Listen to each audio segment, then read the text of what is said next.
everybody, and welcome back to episode 35 of Sooner Girl Sports Pod. And I have a fantastic guest for you this week in former Sooner football star Trey Millard. And I'm very excited for you to hear my conversation with Trey. But before we get too far, I want to kick off the episode with this week's injury report with my friend Dr. Jason Linen. Well, happy Monday. And I'm glad that we don't have too much to report. Yeah, that's true. Yeah, pretty good game on Saturday, I'd say. It was awesome. I was very impressed with how a lot of our guys stepped up, especially freshmen, first time out there on the field. And so I Yeah, think first it's very time in a big promising. game. Yeah, Yes, big leaves you game, a lot to big. be hopeful for sure. Absolutely. Yeah, Fasusi being one of those, of course, that kind of stood out to everybody. And then I know we talked about him limping off the field, but it appears he's okay. He said, he told the reporters there was nothing to worry about, and so he'll be fine. So I know Okay, we'll good, talk good. about this in a minute, ankles and how Yeah, fragile they are. And I know we mentioned last week, too, how we're honestly lucky that there's not more injuries than there are with everything going on, and especially the other night was a pretty physical game. yeah, And for sure. I mean, I feel like there were several Michigan players that went down, oh and yes, yeah, thankfully, not a lot of our guys went down. yes, I was very glad. I know the one thing that everybody mainly noticed during the game was Gentry Williams back in the tent with the shoulder injury, which he's been prone to before. Yes. But it appears that he is also okay. Nothing else was ever said about it, and he was still out there available. So Yeah, that's a good that's sign good as well. for sure. And then the only other thing I had on my list was Kendall Daniels being in a boot after the game, which again, I guess could go back to the ankle conversation. But he just told Plank in the post game, I heard this on the way home. He just said, "It's year 5. I'm getting old. It happens." So I'm sure, like you said, just ankles are pretty prone to accidents. And he's been playing for 5 years. And so he might have been nursing something for several years. It's kind of recurring. Yeah, I don't know. So since he came from OSU, I didn't really follow his injury report too well before yeah. now. But I think you'll yeah, see that sometimes with these ankle injuries I've seen before where the guys will be in a boot after a game or maybe even sometimes through the week going to class back and forth, yes, but they're able to tape it up for practice or put them in a heftier brace to be mm-hmm. able to practice and play. And so I don't think that's all that uncommon to see guys walking around in a boot, but then you see them back on the field. Right. Well, we had a softball player with that situation this past spring, Ella Parker. She was out for a while and I don't recall what the injury was with it early in the season, but then later we would see her hitting and running the bases, or sometimes she would have a pinch runner or whatever, but then you'd see her in the dugout with the boot on, even between innings sometimes, and we were like, what the heck? So it happens. So Yeah, as long yeah, as for they're able sure. to play through it and they're doing okay, then that's great. Yeah, for sure. So yeah, let's talk a little bit about the ankle. Since I know it's a pretty prone body part for injury with people twisting their ankles all the time. So especially on the football field. Yeah, I mean the ankle joint. I mean, if you think about just sports where guys are running around and cutting and having forceful movements, real dynamic, fast movements, Yeah. and that joint it's relatively stable, but your whole body weight's on that thing, and you're doing again a lot of side to side, a lot of quick cuts, and then also guys on the line, getting rolled up and having 300 pounds fall on you Yeah, while your ankle's planted is probably, going to be a risk to for damage some of sure. those structures. Yeah, I mean, the anatomy of the ankle, primarily, you have ligaments on either side of your ankle joint. The inside is sort of a wider ligament called the deltoid ligament complex, and it's a little bit stronger, and just due to the nature of these injuries, not as typically injured or sprained that inside ligament. So typically, Right. when we think of a traditional quote ankle sprain, you're thinking about more the outside or what we call the lateral ligaments of the ankle. And there's kind of three main ligaments that sort of, one more toward the front, one kind of in the middle, and one more toward the back of the ankle. And so those are the ligaments that typically get injured. Some people kind of label them grade 1, grade 2, grade 3, whether you sort of injure or tear one, two, or three of those ligaments, essentially. Okay. Okay. And then you have a little bit higher up, there is a ligament called the tibiofibular ligament, where you might hear the term high ankle sprain. Yes. Um, and that can be a little bit of a tougher injury to get over and a little bit worse prognosis. Not always, but that's a ligament that if that gets injured, it can tend to sideline guys a little bit longer or sometimes require Okay. surgery, maybe more than the other ligaments. Oh, wow. Most of the time, these ankle injuries will heal. I mean, sometimes even a fairly significant ankle injury, I mean, those ligaments will eventually heal without surgery a lot of the times. But it can, sometimes produce kind of a lingering effect. Right. So, again, yeah, you see guys wearing a boot and maybe in between games or in between practices, just to stabilize that joint as you try to get those ligaments to allow them to heal while they're doing the rehab program where they're trying to strengthen up Yes. the ankle. That's kind of another facet of these ankle injuries is you have what's called proprioception, which is sort of a nerve signal from the brain to areas of your body to kind of tell your brain where your foot is, so to speak. And so, Oh, for okay. instance, for instance, like if you're walking along the ground and you step in a small divot or something, well, you don't automatically just crumble to the ground because Right. your brain sends a signal to Right. your ankle and back and forth to kind of say, okay, I'm sensing that the ground is not level. Let me fire these muscles a little bit more on this Okay. side. Yeah. And so when you have an injury, you kind of lose that signal response. And Makes so sense. if you twist it again, it might be more prone to twist again. I mean, we've all heard of people that kind of say, "Oh, Right.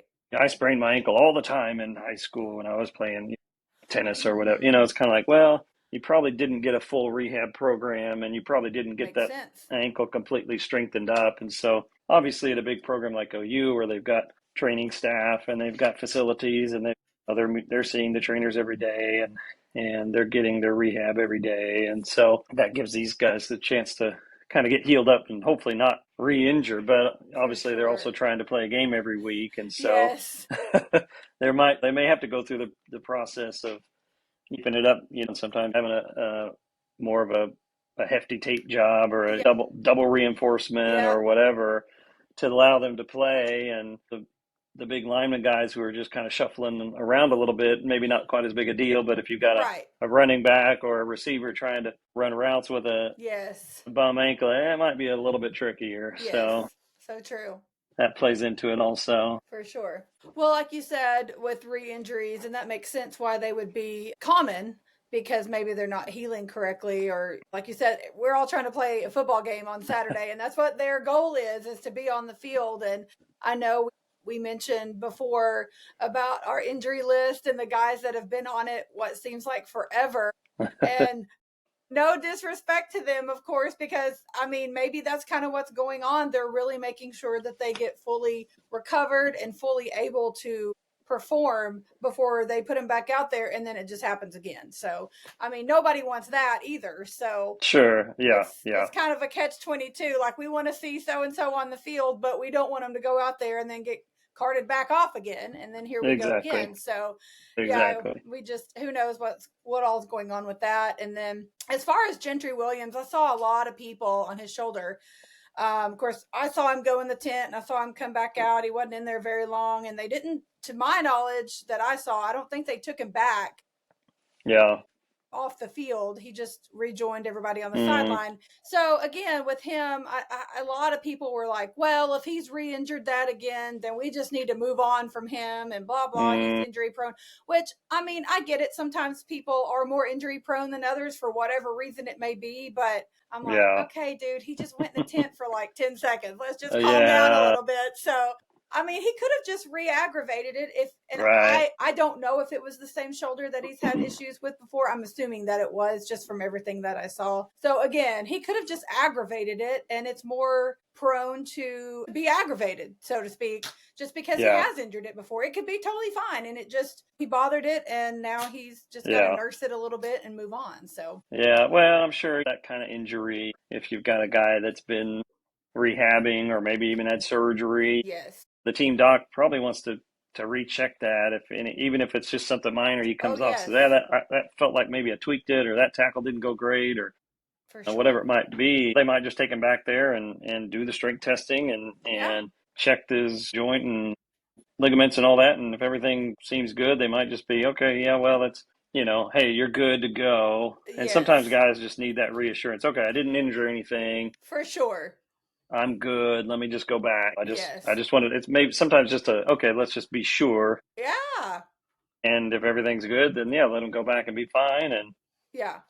And sometimes this happens late in the game, and if the game's kind of Mm-hmm. already decided one way or Yes. the other, then they might just say, "Hey, we're not going to put you back in. You tweaked it a little bit, even though we didn't find anything, Yes. damaged, injured, weak, whatever." They might just say, "Hey, look, we don't need you right now. We're Yes. good. We're up by 20, and there's 2 minutes left. Let's just hold Exactly. on." Whatever it might be, and Exactly. so Yes. I think you see that sometimes with guys too, for whatever injury. I think that's what happened with Blaylock last week. Is it just Yeah, okay? We're gonna pull him out. There's no need for him to go back in. We're I need fine. to go back. Yeah, So just yeah, let him rest, and maybe he got a stinger or whatever, and he's good to go. He played Saturday, was perfectly fine. So yeah. yeah, yeah. So hopefully going forward, I like our trajectory so far, injury wise, of course, and then just the way the team looks in general. Yeah, So team wise, yeah, for yeah, sure. looks great. We're Yeah, I'm headed to excited. Yeah, headed to Temple this I weekend. just didn't know. Yeah, it's kind of one of those things. Had some hope, but that just wasn't. It's kind of the Yes, unknown. I And know.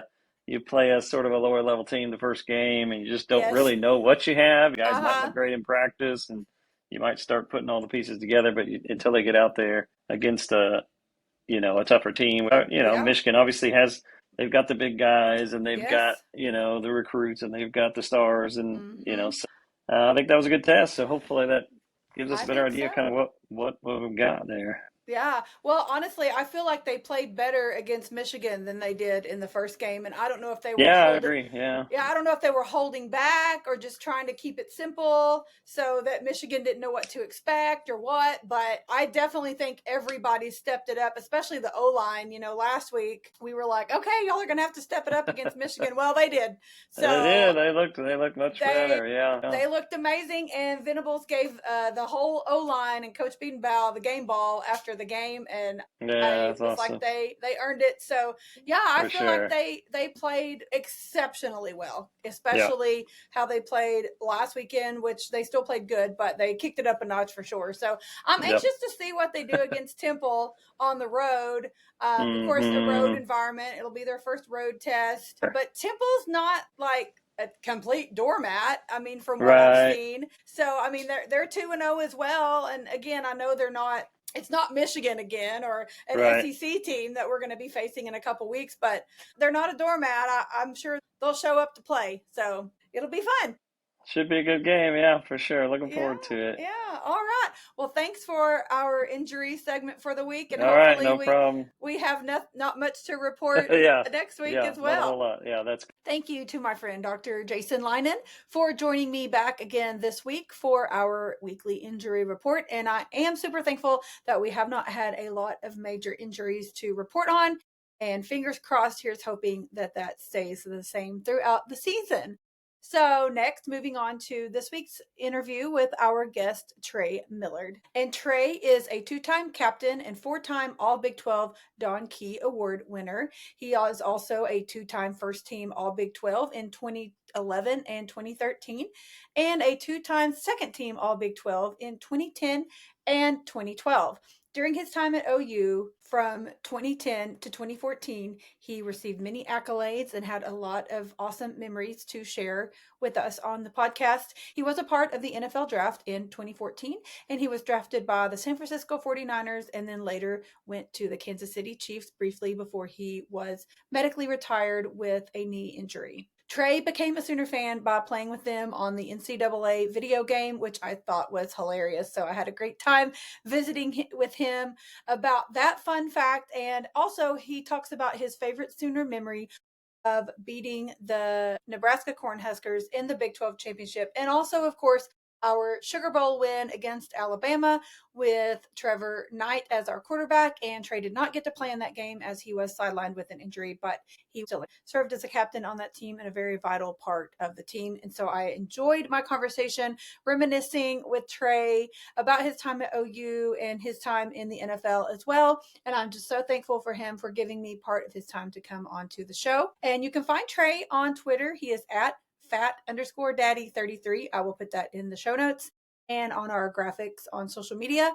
And I will be tagging him on the material throughout the week as well. I did want to note, we did record this episode before the Michigan game. And so we do briefly talk about our expectations for the season and for the Michigan game and going forward. So keep that in mind as you're listening as well, that this was recorded before that game. And also, I had some audio issues with the download on our recording. So if you are watching YouTube or Substack, you may notice that the audio and the video may not match up correctly. If you are listening just on a podcast app, it should be perfectly fine. You shouldn't notice any hiccups at all. But there was a delay for some reason when we were recording. So there were a lot of times that I was talking over him, not realizing that he was still talking or had returned to talking. And so I tried to edit out a lot of my talking over him so that you guys could focus on hearing what he had to say and not me. So I just wanted to point that out for anybody who's watching the video. If you notice any discrepancies in the video sound and what you're seeing on the actual screen, that is why. So just disregard that. You're not missing anything at all. So I hope you guys enjoy this awesome interview with the amazing Trey Millard. Well, thank you so much for giving me part of your time. I really appreciate it. I actually talked earlier with Ryan Broyles. Okay. And yeah, awesome. He was so kind. Yeah, just talked a little football. So that's awesome. Anyway, I don't know how far back you want to go as far as yourself, for your football journey. Just where you got started and fell in love with the sport and what led you to OU, and we'll just start there. Okay. Well, I actually grew up like a soccer kid. I joke with people that I sized out of soccer. Became too big to run multiple miles a day for a sport, and so luckily my kind of team stopped. They all went to play high school, and I didn't have a sport in the fall, and so that would have been like junior high age or whatever. I guess the year before high school, and so I went ahead and played football for the first time. I played a little bit of flag before, but that was the first time I played tackle, and it was a fit. It was immediately had some great coaches, and so I played then, and then jumped right into high school, and I was lucky enough to play varsity for a really talented team. And then we graduated a bunch of seniors, and we sucked for 2 years. And then we were pretty good. We were pretty average when my senior year. But yeah, I was blessed enough to get a lot of people looking at me to play offense and defense. And I'm from Columbia, Missouri, so where Mizzou is at. And so kind of grew up there. A little bit more fair weather fans. I kind of saw a lot of lifelong fans all of a sudden whenever they were really good with Chase Daniels and 2009. I was like, I didn't know you owned a Mizzou shirt. I don't know. I know, right? You bled it, So, and so I came on, visits all over the country, and when I was at OU, it just kind of just seemed like a good fit. I liked what they did with their offense and with their fullback, and I kind of decided that I wanted to play fullback instead of playing defense. So it was just a good fit. I thought I could potentially start as a freshman because the guy had just graduated the year before, so this position was open, and so I did, and so it was that's what got me to OU. Awesome. Well, Ryan was telling me that you guys had played together for a couple of years because I couldn't remember the timing, and so that's really cool. There were a lot of great athletes on that team during his time and your time. Of course, pretty much the last couple decades, it's been so much fun to watch OU football. So, that was a great team that you guys were a part of. Had a lot of good memories. Yeah, we do. We played together for a couple of years. Ryan, we're not in the same stratosphere. He is arguably one of the best receivers to ever play college football. I don't know if he'll say that or not, but I will, watching him. And his career was unfortunately cut a little bit short, but he's been mildly successful in the NFL and then very successful afterwards. And so I always love seeing him and catching up with him. And so, he was a great player. Yeah, he's a great guy. So tell me about your time at OU. Like, what are some of your favorite memories? Of course, Ryan and I talked about Coach Stoops and just what a phenomenal guy and coach that he is. And I've never heard one bad thing about that man. And so I'm sure you have your own memories and stories as well. But just tell me a little bit about your time there at OU and maybe some of your favorite memories or highlights of games that stick out. I mean, I think just being able to start as a true freshman was awesome. I, had played on NCAA, and the year before, I was playing with like DeMarco Murray, and then all of a sudden it's like, oh, I'm blocking for him. Like I'm the guy in front of him, and so kind of a surreal moment with him, being able to block for him and play with him, and so that was awesome. I got to score as a freshman. I think I was the first freshman in that class, and so I thought that was pretty cool with some extremely talented, wide receivers and running backs, and here it is, the fullback gets the first touchdown of the class. I hung that over their heads for a little bit, but yeah.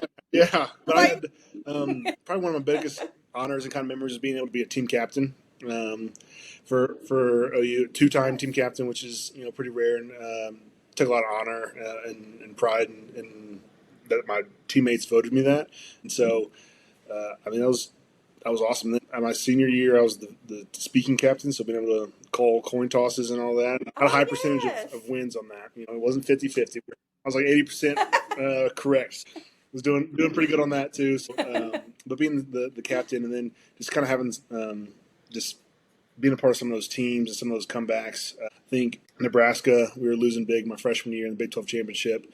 That was their last year, and that was the first year that Barry World was open, and so playing there was just incredible, and having just a solid full team win against them was awesome, to win a Big 12 championship that year.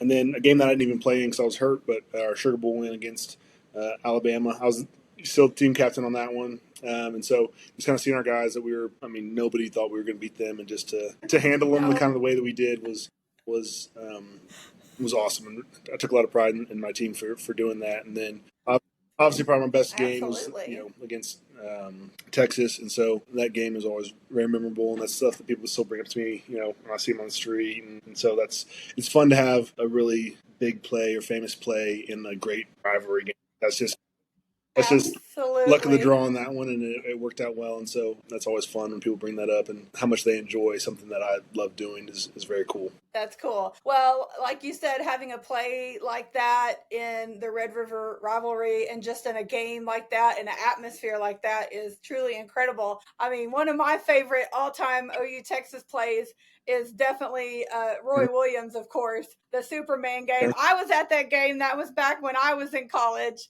at OU. So I will never, ever, ever, ever forget that. And every time I see a replay of it, I'm going to watch it. I love it so much.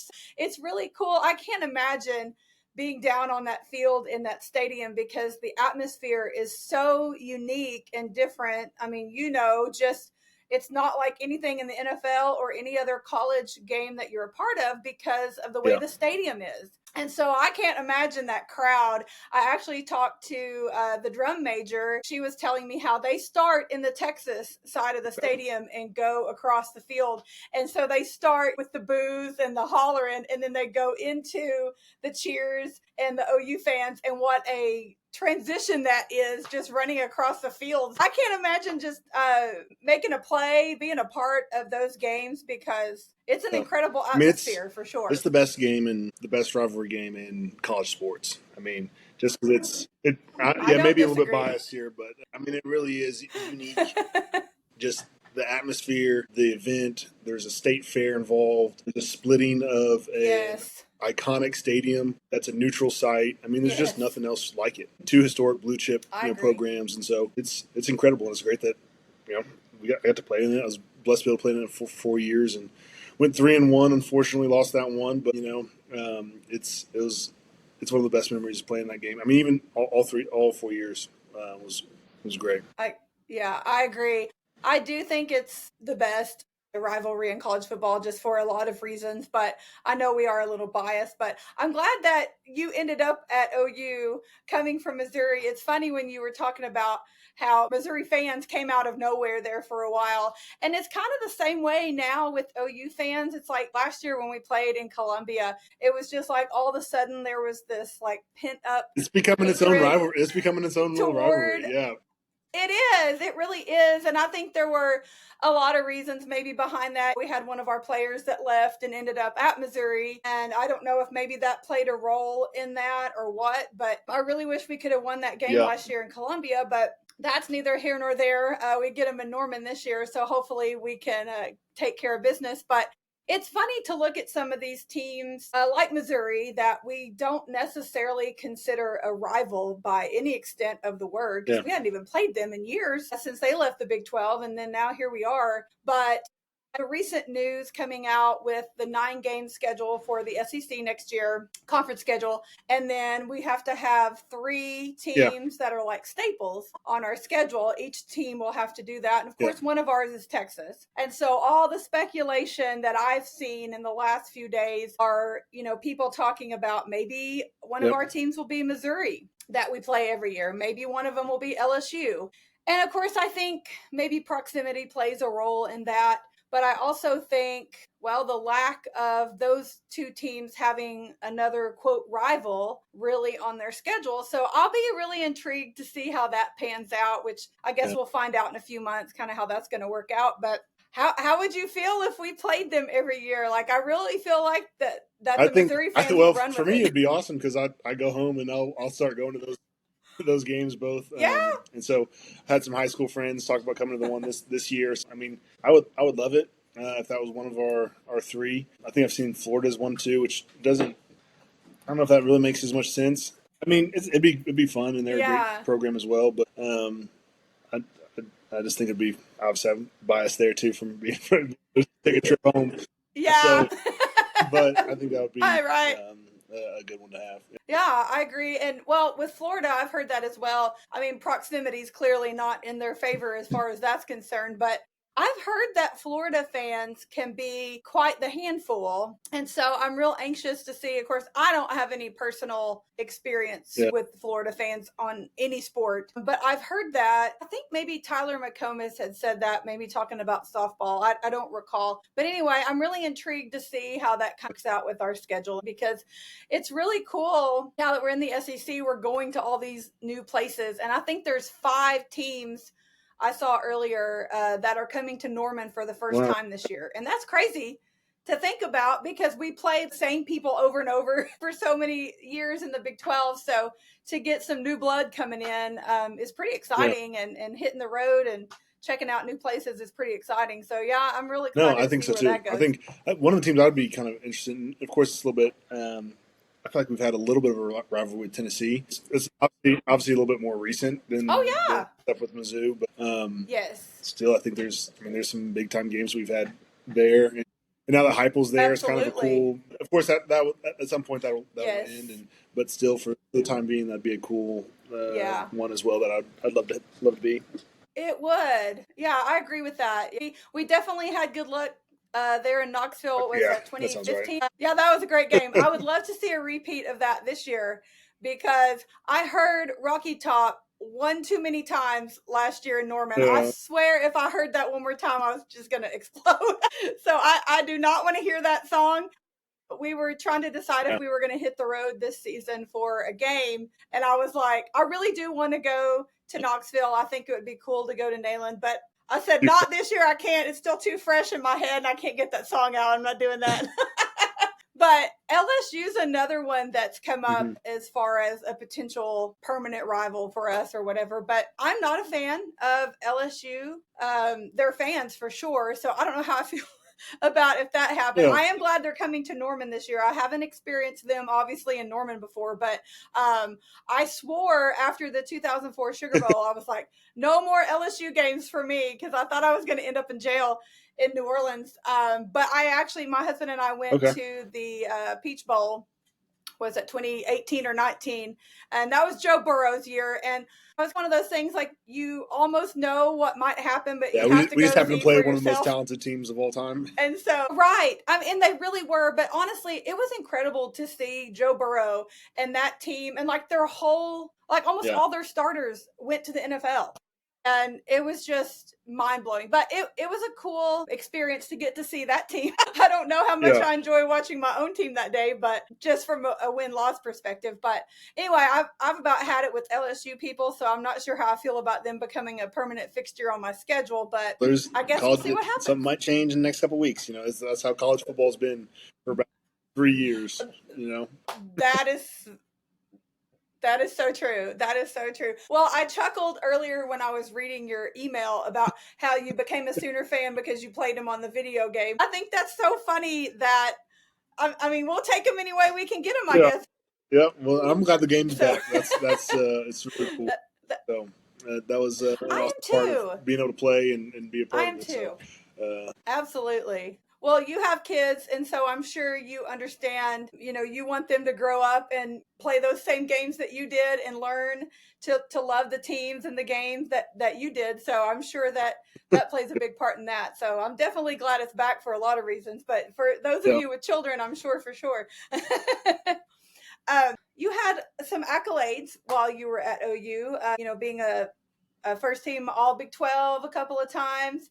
And then you ended up getting drafted and you went to the 49ers. Correct? Well, it wasn't quite the NFL career I'd hoped for. So I tore my ACL as a senior at OU. Went out there hurt. It was kind of cool being around. There's probably several Hall of Famers on that team. So just playing with some veteran, very talented, very smart players, and just being drafted was a dream come true. So, especially being hurt, I thought I wasn't going to be. I mean, they don't really draft fullbacks a whole lot anyways, and so still being able to get drafted while being hurt was awesome. So, got to go out there. Was only there for a year. Got cut. Wasn't really playing very well. So that's kind of what happens in the NFL. Come back from my knee, but then had a year to kind of rehab and take care of it and get better. And ended up being with the Chiefs, getting re-signed to a future with the Chiefs.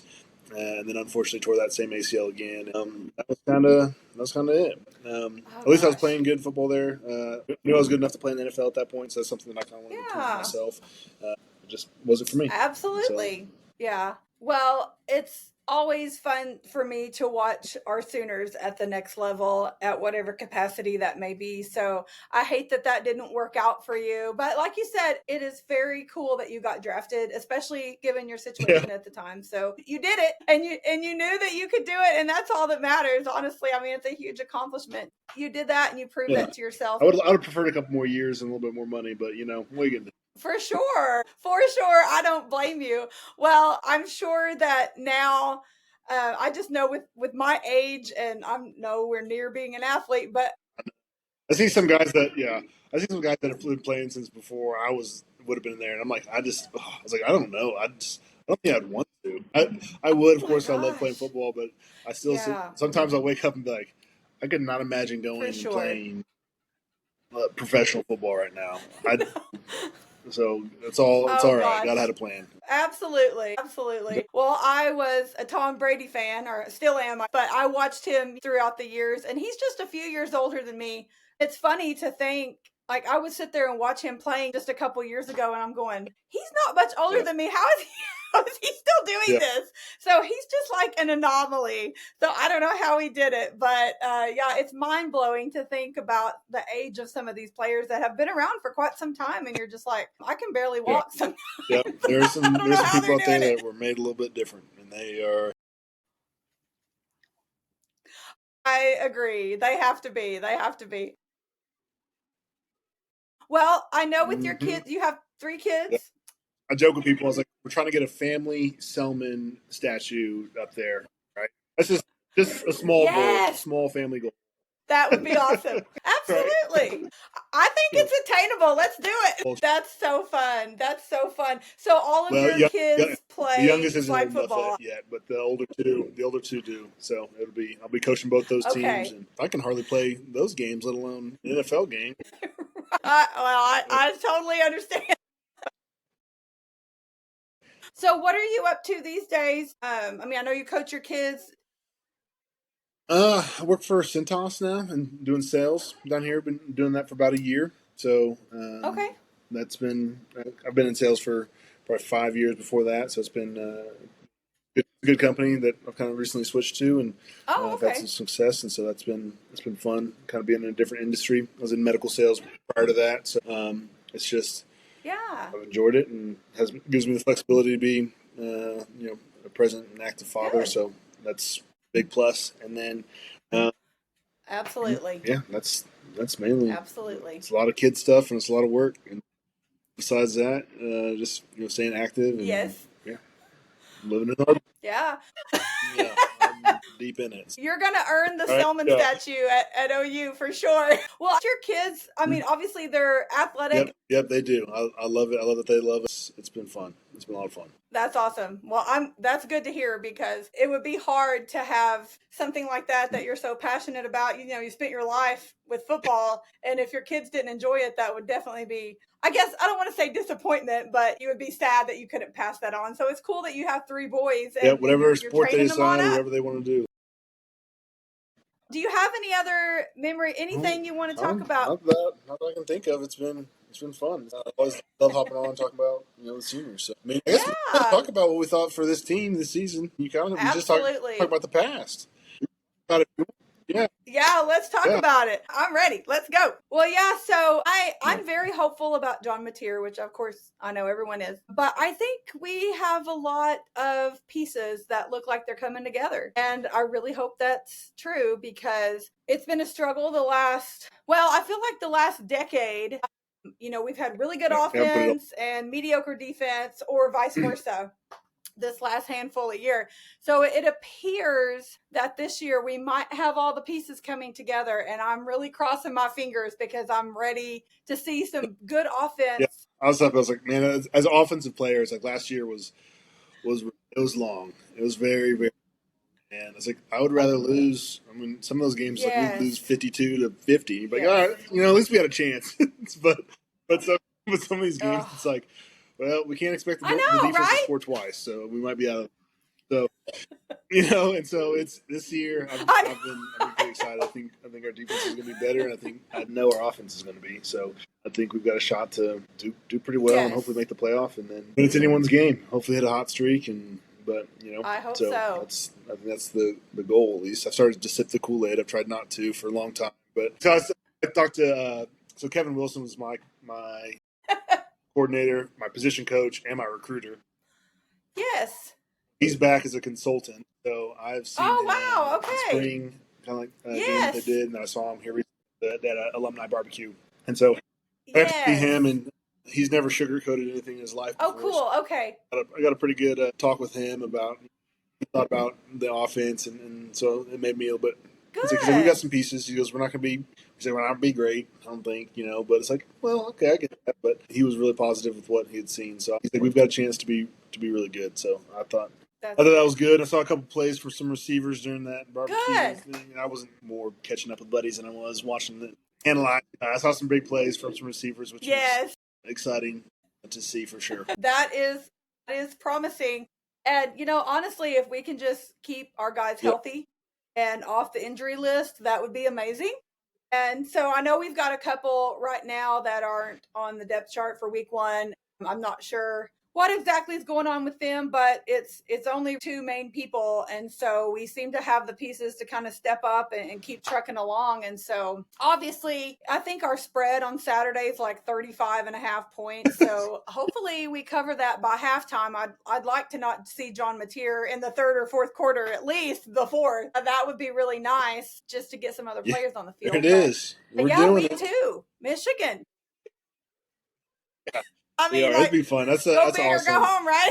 Kind of just experiments. I mean, that's why you come and play at OU's for games like that. And so that'll be fun, and it'll be really sad if we don't win. Absolutely. And, it's like, oh, here we go, real quick test right off the bat. But they're a good team, but I think it's a really good team that you want to play because they're doing some rebuilding, and so there's going to be some talent there, and it's going to be a nice kind of test before Texas is the #1 ranked team in the country. So we do play them permanent every year. So we will have them again, obviously. And so it's like, it's going to be good to have a nice quality opponent before them. I agree. I hope that it is a win, obviously, for us. And then we have Auburn come into town later in September. And I hope that we end up in Dallas undefeated.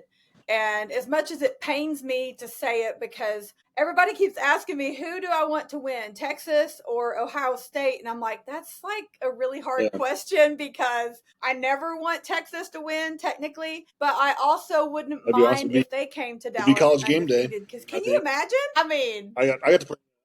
I got to play in one of our Red River Rivals was college game day, and so that was pretty cool, because typically it's such a big deal of itself that it's not awesome games. But this one of the years, I can't remember which one, but it was. So yeah, it's going to be a big game.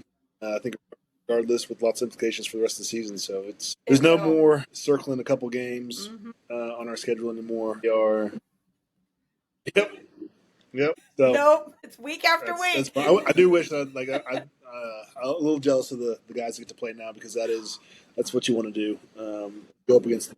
So it's exciting. They've got all the opportunity in the world in front of them. Absolutely. Well, rumor has it that we may get game day for the Michigan game. So that's still to be officially announced, I believe. But I think the rumor's pretty heavy from some reliable sources. So I guess we'll see. But yeah, like you said, a lot of people have asked me as far as our move to the SEC, and they're like, well, you guys won the Big 12 for so many years and you were top dog, and now you've moved to the SEC and you're down toward the bottom of the pack. Wouldn't you have rather stayed and been on top? And I'm like, well, but there's so much more to it than just winning. And I mean, yeah, obviously it's fun to be at the top, right? It's fun to win these big bowl games and all the things, but I really hope that we can get there in the SEC, because like you said, the caliber of teams that we play week after week after week is just mind-blowing. And to think that we have these teams coming into Norman and we get to experience that on our home field and host them, and that's just incredible. Like the Alabama game last year, like,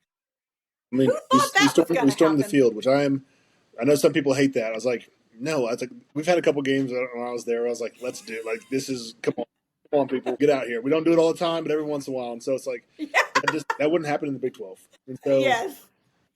I think, absolutely not. No. I mean, I think for really the longevity of the program, I think Joe C made the right decision and did the right thing for the university. It sucks because some of the pageantry of some of those old rivalries is gone.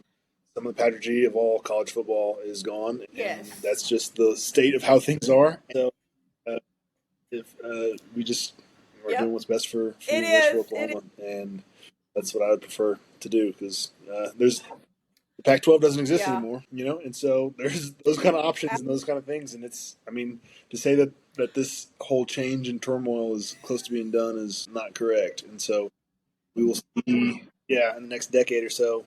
I think this is definitely the play not at all. that puts us in the best position to continue to compete at a very high level. I agree. I completely agree with that. And the SEC has always been held to a high regard of being like the elite conference. And I think, like you said, that's just a chance for us to prove that we belong there. And I know a lot of people are like, oh, it's just softball, or, oh, it's just whatever sport, baseball. But our Diamond Sports did very well last season in the SEC, and that's awesome in my book. I mean, I know, of course, we won it on the football field because that's the moneymaker. That's what everybody knows and sees, and that's what sticks out to everybody. But I think we'll get there. And, of course, also I hope we get there in basketball as well, which I really hope that we do. I think we will. But, yeah, football is the moneymaker and where it's at. And I agree with you. I think they had to make the move that was in the best interest going forward. And my husband, he's a poke. He likes to give me a hard time about how we buddied up with Texas. I don't think he could say much of anything after last year. He needs to take a little. We opened the door. We held the door. I know, right? And you just wouldn't walk. You wouldn't walk through it. You just said, "What's that? Is that a championship on the other side?" No, thank you. No, they burned it down. Well, I got. Oh, gosh, yeah, and it's real hard for me not to laugh, if we're being honest, because I mean, I grew up hating all things orange. Texas, obviously, OSU, anything orange. Like, I don't want anything to do with it. And so the fact that I married a poke is really hilarious. I do like to give him a hard time, and it's really hard not to get tickled sometimes at some of the stuff. Like you said, like last year, I feel like they kind of had the whole conference laid out for him. Yeah, it wasn't even like, take charge of, and then we're like, you weren't the top two. It was like, no, you were last. You went over. So yeah, dead last. Oh gosh, it's so embarrassing. And then I could not help but get tickled when they were like, OU has more Big 12 wins last I didn't season even than think about OSU that. did. I Yeah, was like, oh my that's God, pretty funny. we Yeah. did because we beat Houston. Well, I had a lot of people Yeah, it's funny. hitting me up because I guess it was 1,000 days since OU had beat OSU or whatever, and I was like, wait a second, wasn't your last Big 12 Yes. championship against, or Yes. Big 12, not championship, Big 12 win against us? It was like 2 years ago. Yep, it was. Well, Yeah. I would tell them to go enjoy their 1945 national championship, Yeah. but I So don't. I've I got don't a really work believe they buddy have that either. who he wrestled at OSU, and so yeah, he picked the right sport to do there. But but Oh, he sent me something after they won the last game of whoever wins last or whoever laughs last longest. And I sent him back. I go, well, our longest win streak was 19 years, so we laughed for 19 years in a row. yeah. You've got 18 years of us not playing before you can say you've laughed longest. So we go back and forth. We work together, and we will have those kind of arguments in front of. We don't work together anymore, but in front of people who are far too important for us to just keep that just. Because then we'll even go football, wrestling. Who's the better athlete? We'll dive Yes. down it. And sometimes our boss will just turn to, or he used to like just turn to us and be like, "Guys, this is not the time for Yes. that." Like, oh, it's always time. Yes, it's absolutely always the time. Yeah, I'm the one that's always, wherever I'm at, people know they can come at me with the sports talk because I'm gonna have a heyday with it, especially if it's some Bedlam banter or Texas banter or anything Absolutely. like that. So yeah, it's always time for some sports bantering, I'll tell you. I'm always here for that. Well, I'm very hopeful for this season, and honestly, it's a tough schedule, I think but so. I think we can I make say it that 8-4. our offense. I mean, last year I said we won 6 games with an offense that a lot of times didn't have a pulse, and so I think our defense is going to be better, and they were elite last year, and that if our offense is even middle of the road, we win 2 more games, and Yes. so that puts me at 8-4, and then I'm just Kool-Aid enough up to go 9-3, Yeah. and hopefully those 3 losses are close enough for to the right opponents to where we can make a playoff with what our schedule. That sounds awful coming up. Quality losses, right? They're very important. No, it does not. But it seems like every year when we get to December, I'm like, oh, geez, here we go with the quality loss BS. And it's just, it's frustrating at times. But I mean, yeah, it doesn't roll off the tongue at all. I agree. So yeah, fingers crossed. Let's do it. Let's do it. Boomer Sooner. That's all I got. Yep. I hope you guys enjoyed that conversation with the awesome Trey Millard. Again, he was so kind, and I appreciate him giving me part of his time to come onto the show. Okay, so for this week's Sooner headlines of the week, we had NFL kickoff this past Thursday night with the Eagles and the Cowboys. And as most of you know, there are several former Sooners represented on the Eagles and Cowboys team, namely CeeDee Lamb for the Cowboys. And he did not have the best night, but he's CeeDee, so I have no doubt he will recover from that going forward. And then Jalen Hurts, as the quarterback of the Philadelphia Eagles, had a fantastic night. And I was super grateful for a lot of reasons. Not only do I like to see him doing well because he is a former Sooner, but because he's also my quarterback on my fantasy team. So I was a big fan of him doing well that night. Also, I love the intros that the players get to do on Thursday Night Football and Monday Night Football and Sunday Night Football as well, where they introduce themselves and tell where they went to school. And I love that Jalen honors both Alabama and Oklahoma. It's just really cool that he does that in his intro. He says his name and then he says Roll Sooners. And I just think that's really cool that he came up with a way to show homage to both of his alma maters. I just think that's super cool. Also, going forward in the weekend in the NFL, Baker Mayfield and the Bucs had a fantastic game in Atlanta on Sunday. They played Billy Bowman, who did see some field time, and the Falcons. And what a game that was. I wasn't able to watch the whole thing. It's regional, of course. We do not get that game in our region, but I was able to see the end of it as they switched over to it after the game that was playing in my region. It was over, so they switched to the Bucs game because it was so close, nearing the end of the game. So I got to watch Baker throw the winning touchdown drive And it was just an incredible game for him. His stats were incredible. And it was just great to see Baker back on the field. I love watching him. So I see a lot of him in John Mateer, which I think is why I'm a big fan of John Mateer. But it was just such a great feeling to have football back on our TVs this past weekend. We had it on every day. There was something going on. And of course, I'm recording on Monday. So this evening, we also have a game as well. And I just love it. If there's football on, it is on my TV. And I could not be more excited about that. I did want to point out back to CD. I know he did not have a super stellar night the other night. He had a few drop passes that people say could have cost them the game. However, the Eagles were really just rolling. So I don't know what kind of impact that made. But CD did reach 500 career receptions, the fastest player in Cowboys history to reach that mark at 82 games. He's the fifth fastest NFL player to reach 500 catches and the second youngest in NFL history behind only Larry Fitzgerald. Kyler and the Cardinals had a win over the Saints this past weekend. So great start for our Sooners in the NFL. I also saw that Nick Bonito had an exceptional game yesterday with the Broncos. Again, I did not get to watch that game, but I do follow these guys on Twitter, and you can do the same. You can follow me at Sooner Girl Pod on all social media. I do share a lot of highlights about our former Sooners and our current Sooners in all sports on my social media. Facebook and Instagram stories are where you're going to get a lot of that from me, as well as on Twitter/X. I retweet a lot of that, especially while the games are on. And so anytime our Sooners are doing something great, I'm definitely sure to share that on my social media. So shout out to Nick Bonito as well for a great day with the Broncos on a Sunday. Okay, on to our Sooner football team. 50 years apart,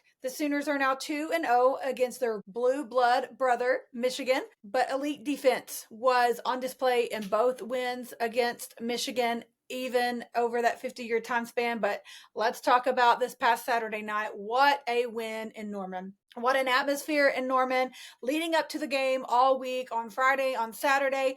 I heard nothing but good things from the Michigan fans, team, player, parents, all of it that were in town, all over social media. Everyone just giving a shout out to Norman, to OU fans for the atmosphere, not just at the game, but just in the city as well. But the game atmosphere was incredible. It was pretty loud. Not going to touch the jump around game of '08. I'm pretty sure that one's just going to stay in the books forever. But it was an incredible game. Great atmosphere. Good work behind the scenes by my friend Caitlin Fournier. If you want a story on behind the scenes on how game day works, the timing of the video boards, the team running out, here comes the schooner, the flyover, all the things, you should go listen to my episode with Caitlin Fournier back in March of this year. Some great information on how some behind the scenes works and on game day. And it was really informative and interesting to hear how all of that works. So shout out to Caitlin and her team for an exceptional job creating that atmosphere on Saturday night, and to the fans for showing up, being loud, staying late. No one left early. Even the student section stayed packed until the very end, which sometimes is not always the case. So shout out to the student section for that. And of course, going into the game, a lot of people were skeptical, not quite sure what to expect. I was optimistic, hopefully optimistic, I guess you could say. I really felt good about the game going in. I know that Michigan team is one that we weren't super familiar with, just how they're going to look for this season. But it's Michigan. It's Sharon Moore as a coach. He knows how to coach a good team, playoff team, a blue blood program. You just can't shrug that off coming into Norman. Some said it was the biggest game of Brent's career, and I would venture to say it probably was that, especially at such a pivotal time in the program, not just the season, but just the program in general. And you all know what I'm talking about as far as him needing some redemption, some good signs for what's to come going forward.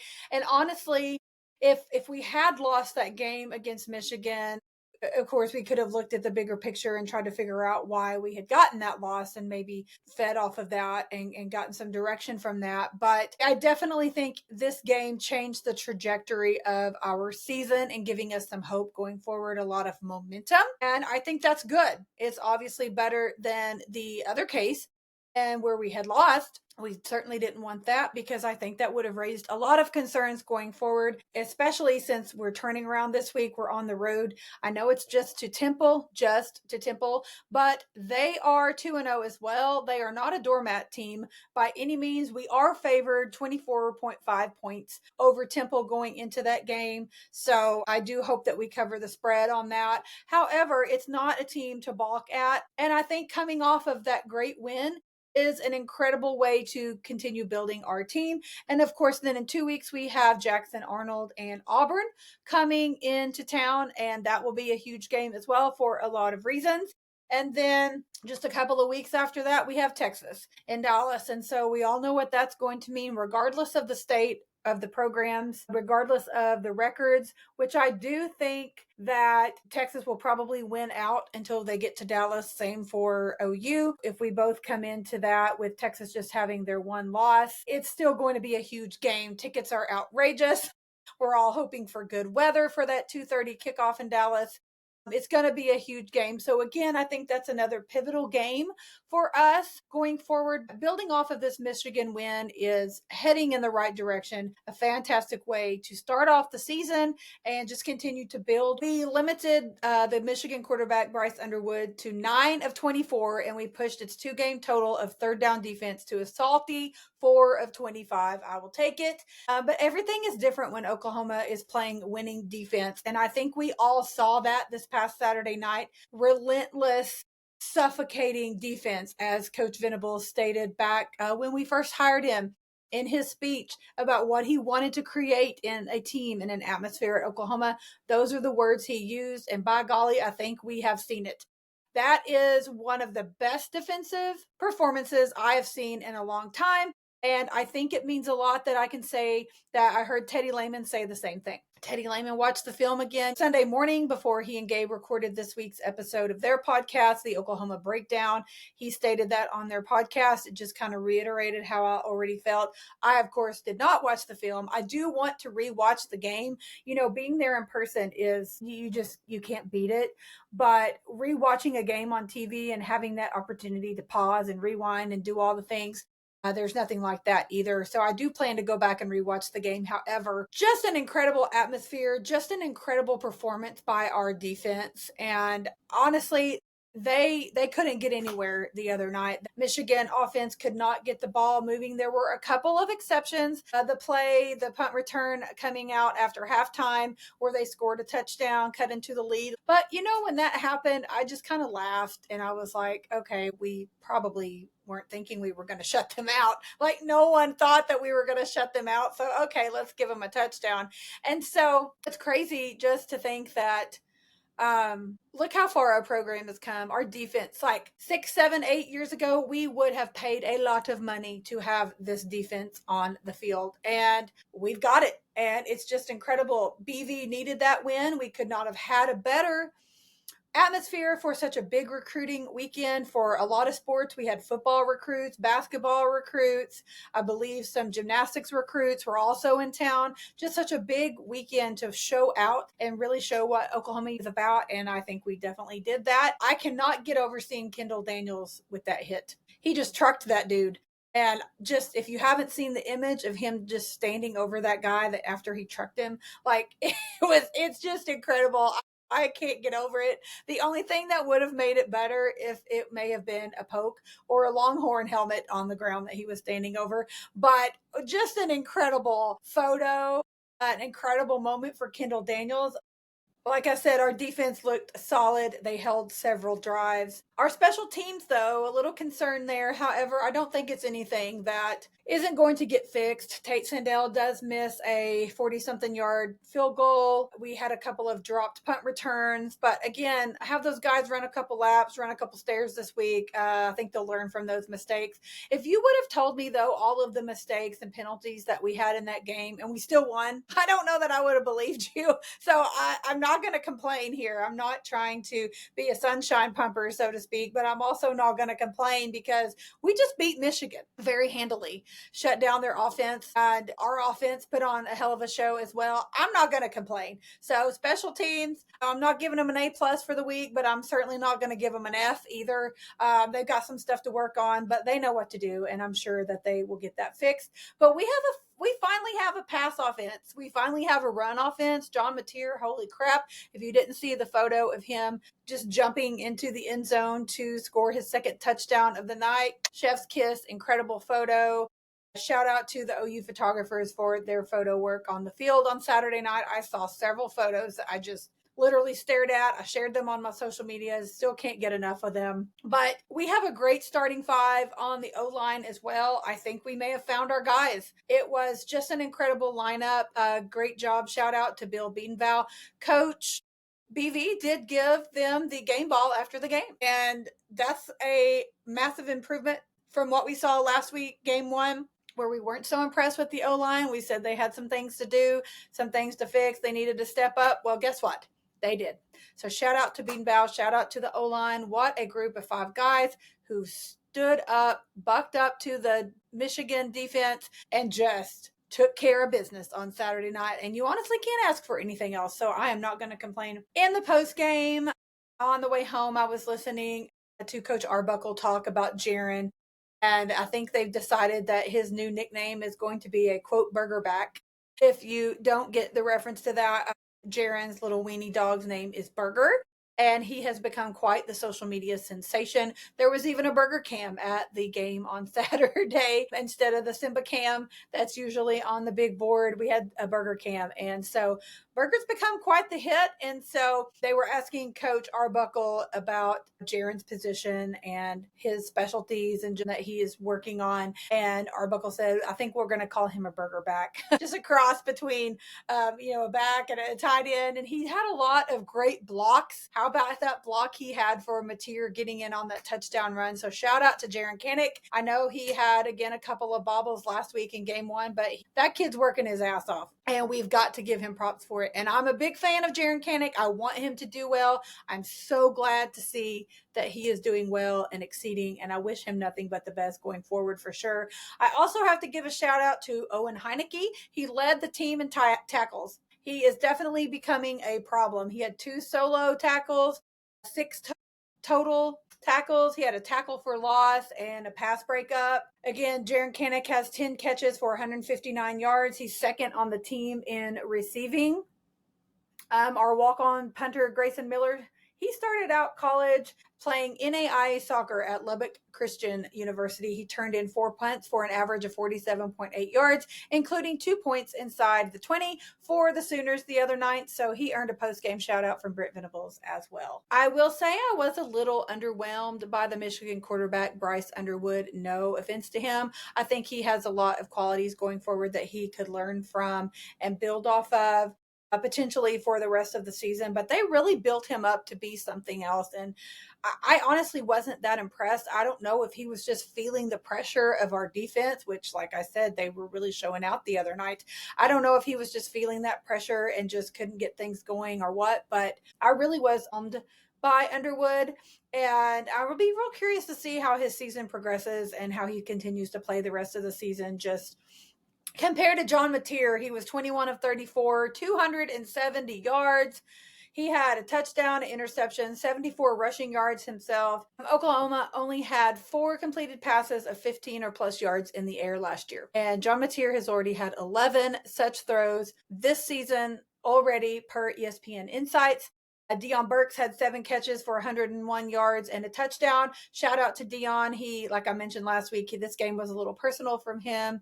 Being from Michigan, not being recruited by Michigan, he really wanted to show out, make his mark on this game, and shout out to Deion for getting that done. Bryce Underwood only went 9 of 24 for 142 yards. Again, just kind of underwhelmed by him. But Gabe Eichert said, considering the stage and the opponent, you're going to have a hard time convincing me that there's a better performance by a true freshman offensive tackle in their first college game in Michael Fasuzi.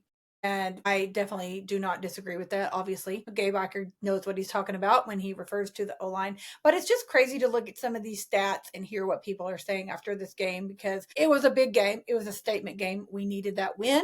We needed to make a statement, and by golly, we did it. Tyler McComas said, a random but impressive stat: 2 of the last 3 OU home games are against Alabama and Michigan. The OU defense allowed just 1 combined touchdown in those 2 games. It feels really good to have a defense back in Norman. Can I get an amen on that? I don't think the other night was just a moment. I really feel like it was a turning point in Brent Venables' era at OU. I'm hoping that it was a turning point in the Brent Venables era. Again, we really needed that win. We just had to make that statement, and we did.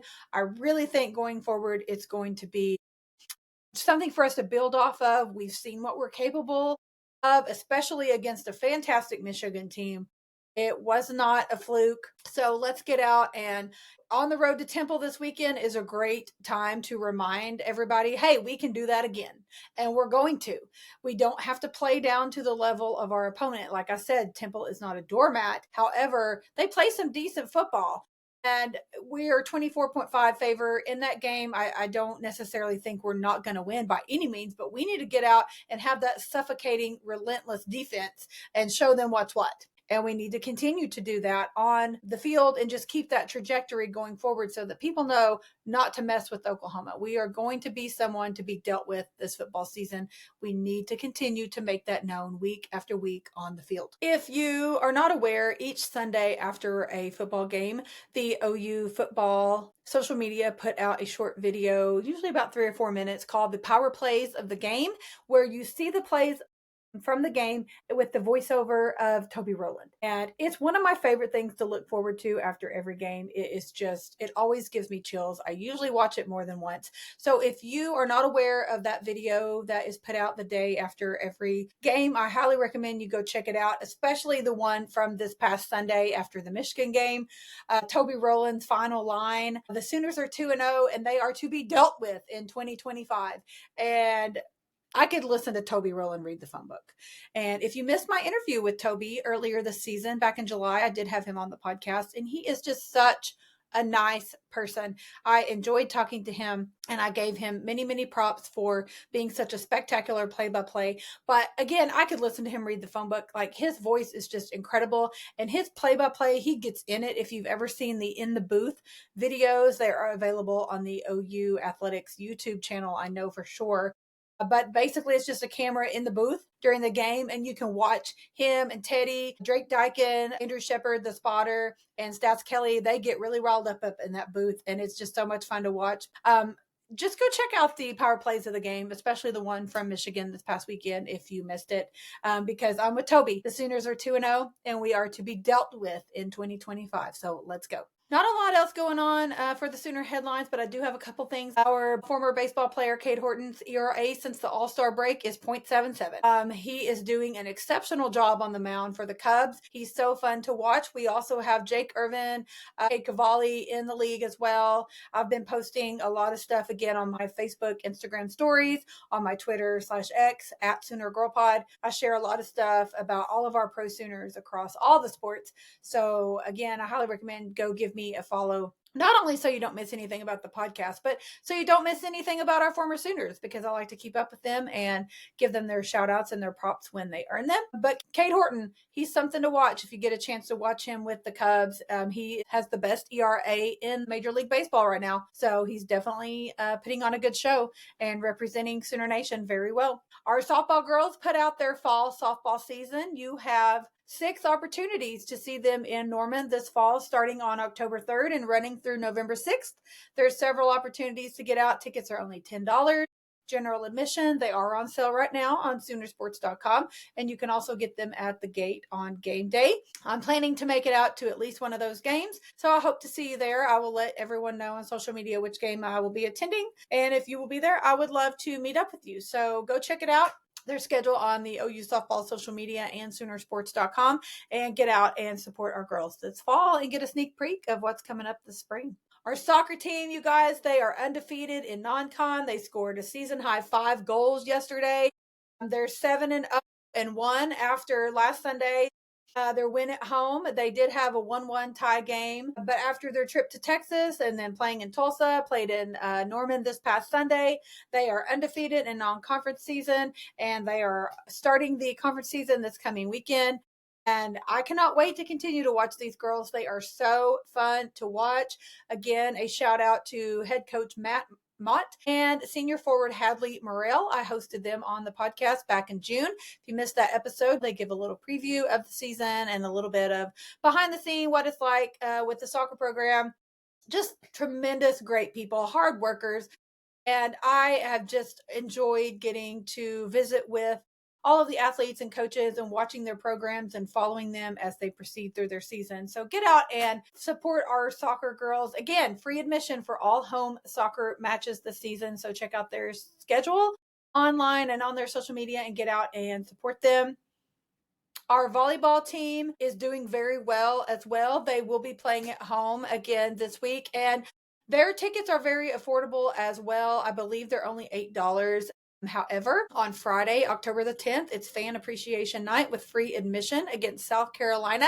So if you're going to be in town, that is the night before OU Texas football in Dallas. But if you're going to be in town that night, still in Norman, that Friday evening, go ahead and mark your calendars. Free admission at McCaslin Fieldhouse for our volleyball girls. You won't want to miss out on an opportunity to get out and support them, especially if you can get in for free. Our track and field crew, the cross-country season has begun, and they just completed the Aggie Duels in College Station just this past weekend. In the men's 8K, we had 5 of our runners who finished in the top 10. And for our women on the 5K, we had 5 of our women finish in the top 10 as well. So shout out to the track and field team and all the coaches. Head coach James Thomas, I also hosted him on the podcast this summer. Back in July, and we talked a lot about the track and field season and the new runners they have coming in. So shout out to them for hitting off cross country season with a bang down at the Aggie Duel this past weekend. And check out their schedule online. They won't be in Norman, I believe, not until after the holidays with their indoor season, but you will want to get out and support them when you can, when they're back in town.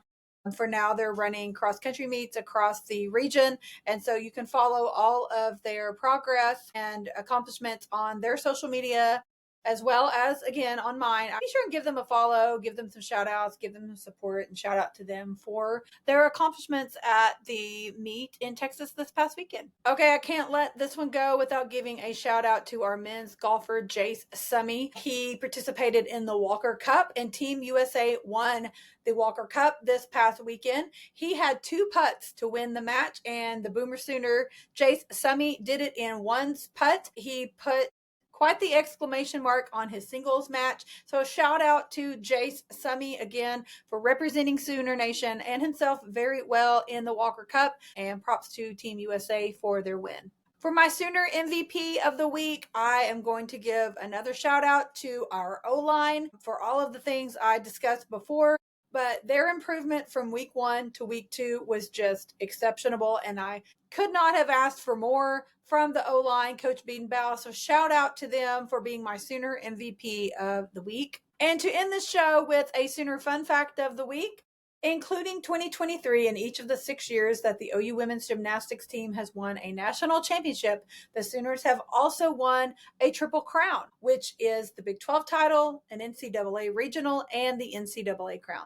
So shout out to our Sooner gymnastics teams. Both the men and the women are very accomplished programs. I had some previous gymnasts, Mackenzie Wofford and Brenna Dowell, on the podcast this summer as well. I also hosted men's head coach Mark Williams earlier this spring as well. And I have a couple of gymnasts on deck coming up later this winter. You're not going to want to miss out. So go back and check out those episodes if you missed them. And again, be sure and give me a follow at Sooner Girl Pod on all social media so you don't miss any announcements, any names for the guests that I have coming up onto the show. And go give me a follow, download, subscribe, share with a friend on your favorite podcast app. And if you need a shirt, you've seen me posting on social media. I've seen a few people pulling out those hoodies because we're enjoying those cool mornings, at least for now. Or maybe you just need a t-shirt that you can wear year round, or a hat or a visor.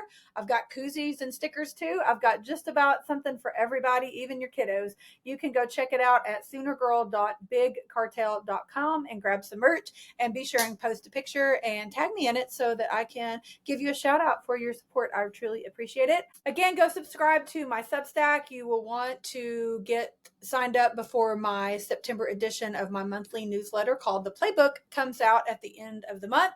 That is my monthly recap of the show. You won't miss any big announcements, episode guests, sneak peeks, photos that are posted online, all sorts of stuff. It's all compiled into one newsletter that's sent out once a month, and you can sign up for it for free on Substack.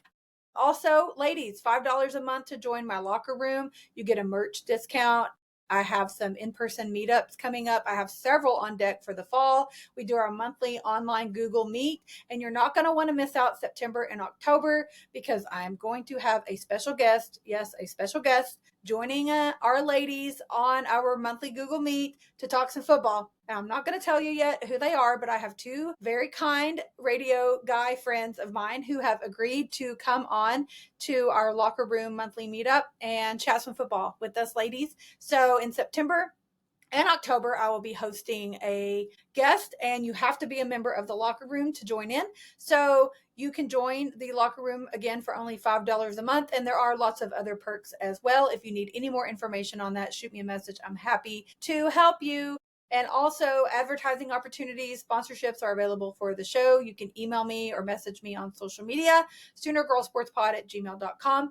My link in bio on all my social media. I'm at SoonerGirlPod on all platforms. My link tree is my link in bio, but my link tree has everything there. Everything that I've just discussed, anything that you're interested in, you can find right there. If you need help finding the link, I am more than happy to send it to you. Again, just shoot me a message, shoot me an email, shoot me a comment, whatever. I am more than happy to help you, because I appreciate your support more than you know. Please share and pass along to a friend. And I would love to see you out wearing your Sooner Girl Sports Pod gear. And I would love to see you out at a football game. So if you are attending a game, be sure and let me know. I'm in section 48, very top row, right in front of the numbers. You can't miss me. I have pretty distinct hair, but I'm always there when the gates open. I would love to see you. So give me a holler if you're going to be at a football game, and I would love to meet you. So thanks again, everyone, for listening. I hope you enjoyed this week's show. I have some other fantastic guests all lined up through the rest of the fall. You're not going to want to miss out. So Boomer Sooner, let's go on the road and beat Temple. And I will see you next Wednesday where we talk sports.